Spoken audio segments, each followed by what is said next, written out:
Bonjour, je suis Madame Francine Bintou.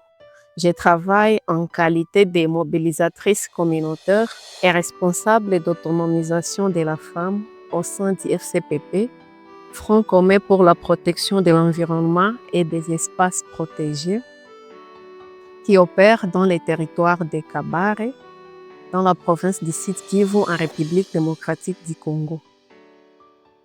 Je me présente aujourd'hui pour vous parler du succès que j'ai personnellement réalisé avec un outil qui s'appelle la boîte à images.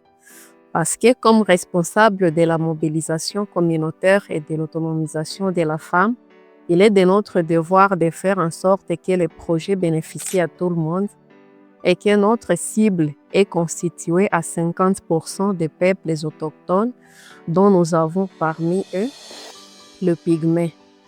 Les pygmées dont la majorité ne savent ni lire ni écrire, on les qualifie de peuples primitifs qui vivent de la cueillette et de la chasse. Dans le cadre du projet GELA avec WSF, nous avons pour mission de les amener à participer dans la gouvernance forestière et aussi améliorer les relations dans la promotion du genre et de lutter contre les violences sexuelles basées sur le genre. Les projets, selon mon appréciation personnelle, ne prenaient pas en considération la capacité de tout le monde. Il y avait une matière qu'il fallait disponibiliser à tous lors des formations, des sensibilisations, d'installation de pépinières, sans pour autant considérer le niveau de tout un chacun.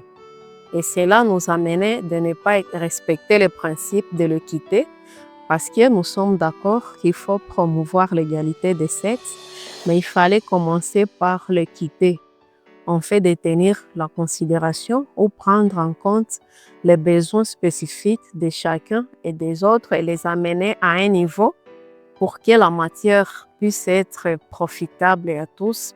Et cette boîte à images est un outil magique qui nous permet de ne pas laisser personne à côté. Et c'est là faire en sorte que notre intervention soit participative. Je dis ça parce que moi-même, depuis que j'utilise cet outil dans toute la communauté, qu'il soit illettré, qu'il soit communauté de pygmées, que je sois avec les Bantous riverains du Penkabe, au parc national du Kaouzi-Biega, avec la boîte à images, tout le monde comprend ces thématiques. Et cela nous aide dans les communications. Si aujourd'hui, nous pouvons avoir des femmes jeunes, pygmées ou bantous, dans le milieu reculé avec un niveau faible, ne sachant ni lire ni écrire, incapables de faire des sensibilisations, participer dans des émissions radio, conduire des sensibilisations des masses à travers les boîtes à images, où nous voyons des gens commencer à changer, à mettre en application ce qu'ils voient via les images que nous leur montrons sur les boîtes à images. Personnellement, comme Madame Bintou, c'est une avancée significative pour le compte de GELA et de notre partenaire WSF qui a compris et avec qui nous avons mûri l'idée qu'il est important de former tout le monde et de faire en sorte que notre intervention soit équitable, aussi appropriée à tout le monde selon leurs besoins.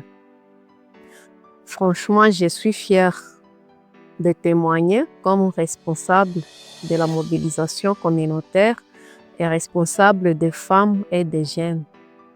C'est un outil que je recommande à tout le monde et je demande à tout un chacun à travers le site internet de WSF d'aller lire l'article qui parle sur cet outil et ce qui m'a fait le courage de faire ces témoignages que je considère comme un succès, un impact visible, un impact qui est vérifiable, surtout pour nous les communautaires, que tout le monde comprenne petit à petit et qu'il change les comportements.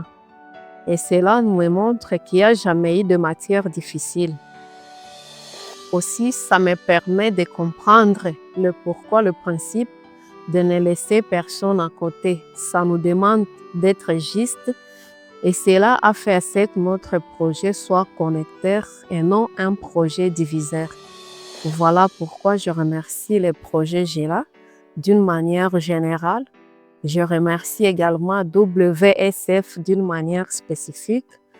Il est temps aussi de vulgariser à ce que cet outil soit recommandé à d'autres écritures, comme c'est le cas déjà au Nord et au Sud Kivu. Je vous remercie.